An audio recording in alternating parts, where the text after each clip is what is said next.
Hello les amis, je vous retrouve pour une nouvelle vidéo sur le football italien et la Serie A et je vais vous présenter tous les résultats des matchs de la 38e et dernière journée du championnat d'Italie de football Serie A saison 2025-2026. Alors je vais revenir sur les scores des rencontres avec les infos et les buteurs. On verra le classement final des équipes à l'issue de la 38e journée, le classement final des meilleurs marqueurs ainsi que des meilleurs passeurs. Et donc c'est fini pour cette nouvelle saison, cette saison de Serie A. Et donc on va pouvoir voir un petit peu le bilan de cette année avec une dernière journée avec beaucoup de suspense, surtout autour des places qualificatives pour la Ligue des Champions avec des renversements de situation et des malheureux qui n'ont pas réussi à surperformer, on va dire, ou à performer tout simplement et à pouvoir réaliser leurs objectifs. On va le voir, c'est un cataclysme pour certaines équipes.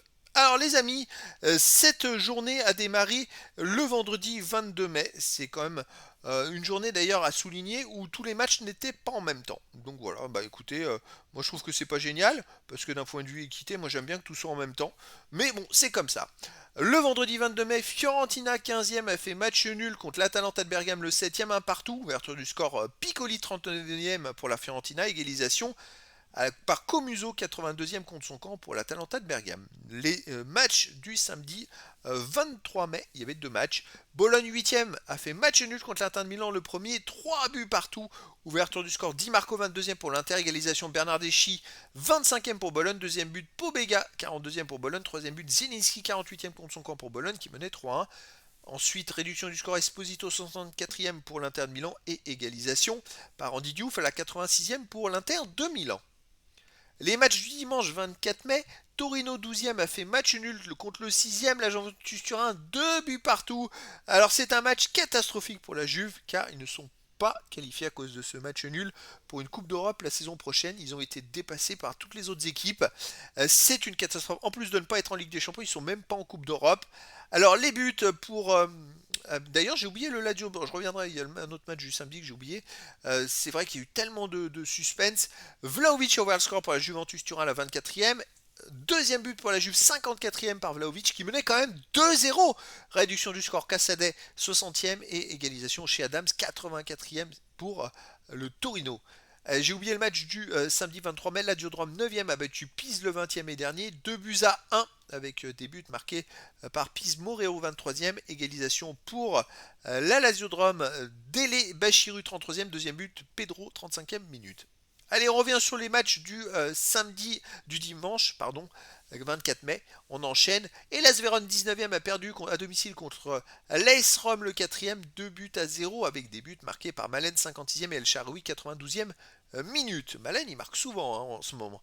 AC Milan 3e a perdu à domicile contre Cagliari le 16e, 2 buts à 1. C'est une grosse surprise, ouverture du score pourtant pour l'AC Milan.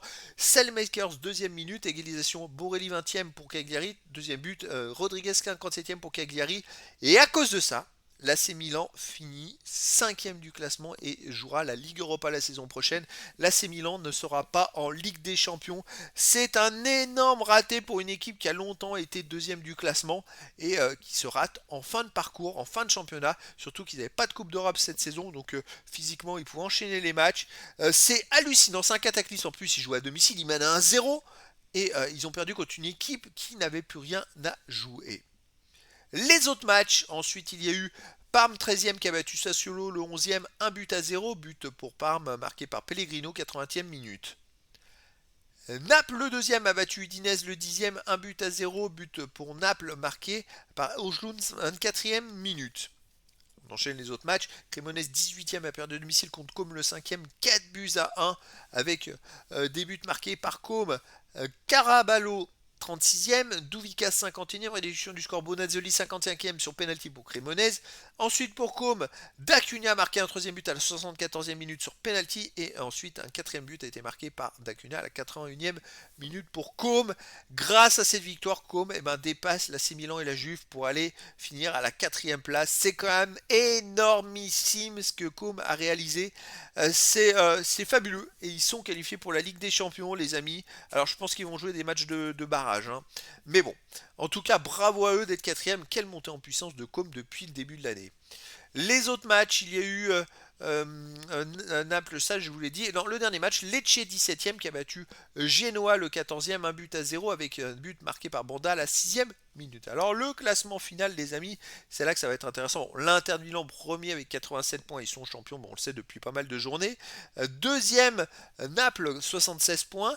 Troisième AS Rome 73, quatrième Côme 71 points, cinquième Milan 70 et sixième Juventus Turin 69. Je rappelle que il me semble qu'avant cette journée, la Juventus Turin et l'AC Milan ils pouvaient espérer mieux encore que ce qu'ils ont pu avoir. Et là, c'est un raté monumental. Donc, AC Milan 70, Juventus Turin 69. Après, il y a un énorme écart. Septième derrière, Atalanta de Bergame 59 points, 8e Bologne 56, 9e Lazio de Rome 54 points, 10e Udinese 50 points, 11e Sassuolo 49, 12e Torino, Parme 45 points, 14e Cagliari 43 points, 15e Fiorentina 42 points, 16e Genoa 41 points, 17e Lecce 38 points, 18e Cremonese 34, 19e Hellas Vérone 21 et 20e Pise avec 18 points. Et donc les amis, le classement final des meilleurs marqueurs et passeurs de Serie A. Meilleur marqueur premier, Lautaro Martinez de l'Inter de Milan avec 17 buts. Deuxième ex aequo, Malen de l'AS Rome et Douvikas de Côme avec 14 buts. Malen termine très fort le championnat. Quatrième, Thuram de l'Inter de Milan, 13 buts. Cinquième ex aequo, Jloun de Naples, Paz de Côme avec 12 buts. Septième, Simeone de l'Atalanta de Bergame avec de Torino pardon, avec 11 buts. Pour les classements des meilleurs passeurs, premier tout seul loin devant tout le monde, Di Marco de l'Inter avec 17 passes décisives, deuxième ex aequo Jésus Rodriguez de Côme et Loriente de Sassuolo 9 passes, quatrième Barella de l'Inter de Milan 8 passes décisives.